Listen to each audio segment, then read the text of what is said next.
Do you need some tips on how to get you and your child ready to be schooling at home? Stay tuned.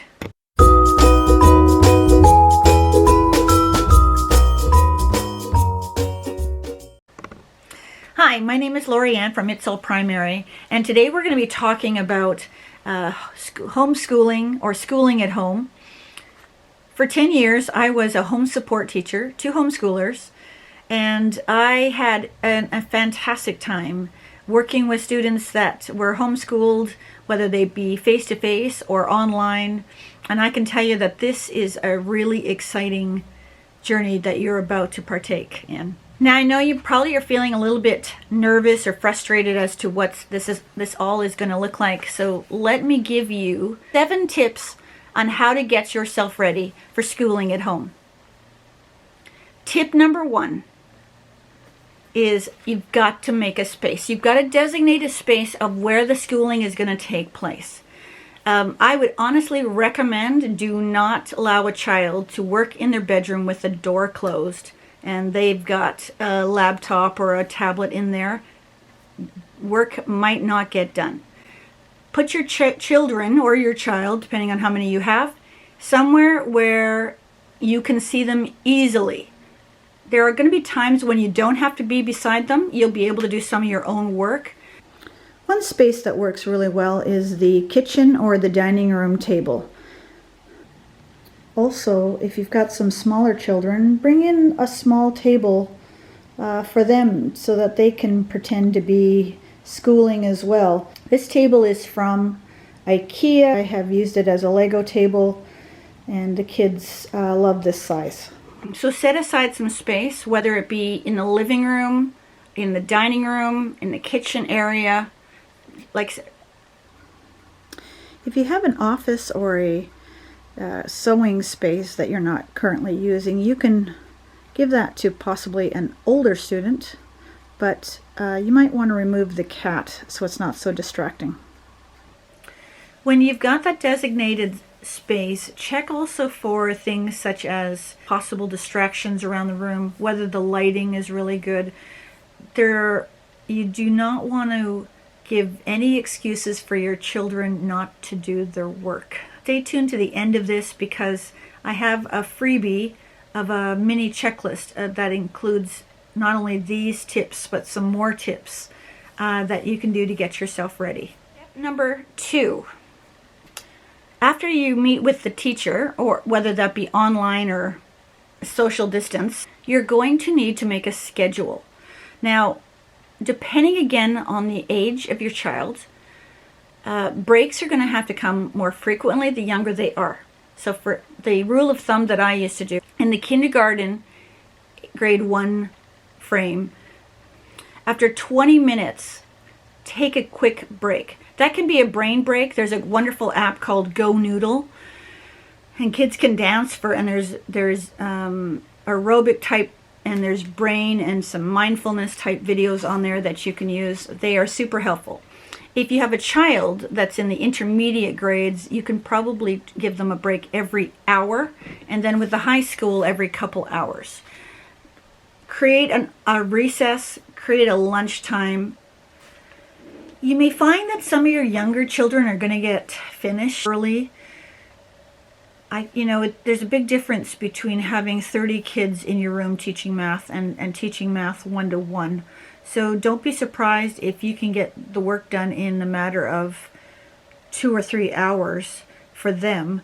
And then add on things like playtime outside, craft time, art. There's a wonderful website called Art for Kids Hub, and that is a blog, and it is also a YouTube channel, so that you can put either one on. It's a dad who draws step by step, and he always has one of his children working beside him, so you'll see the child's drawing and his drawing at about the same time. So I'll put the link in the description.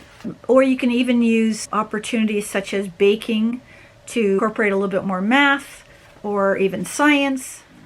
Tip number 3, incorporate read alouds into your day.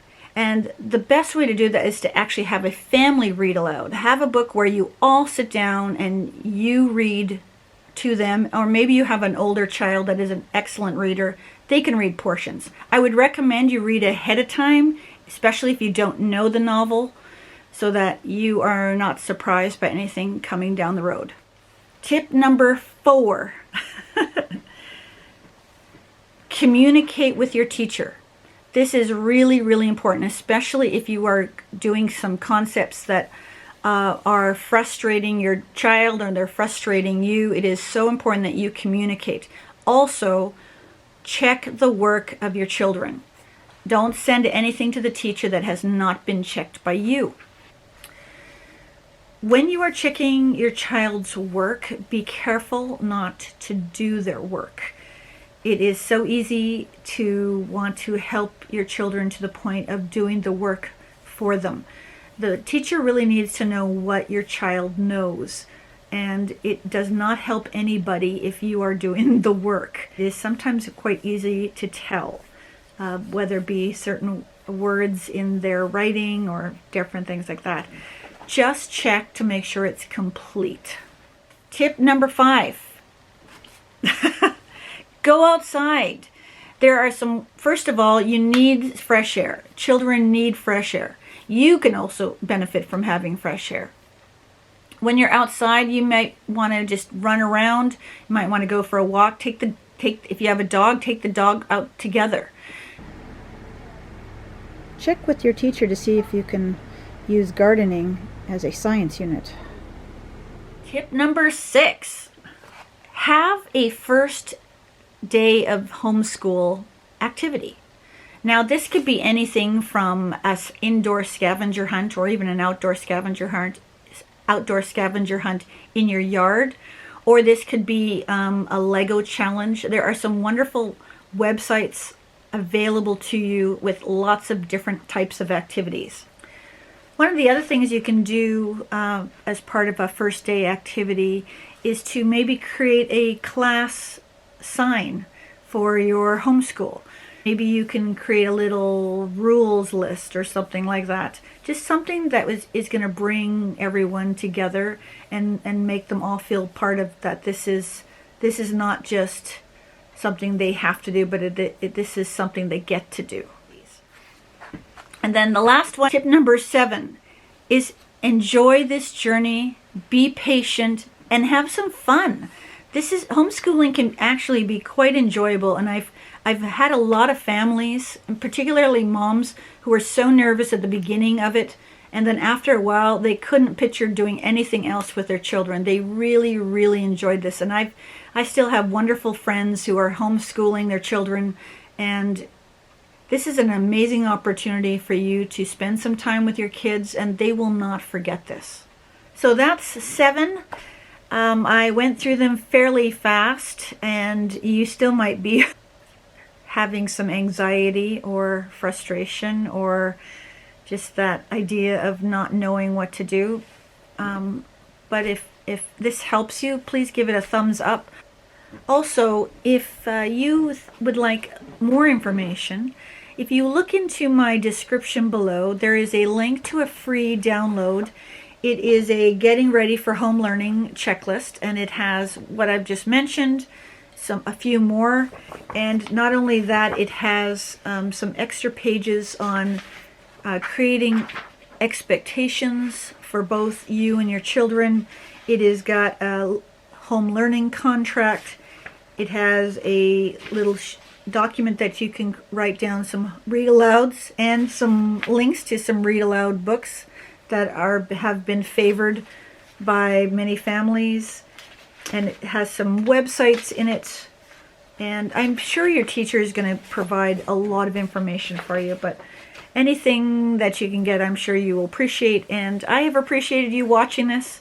I hope you have a great time learning with your children, and if you've got any questions or comments, please feel free to put them below, and we will see you in the next video.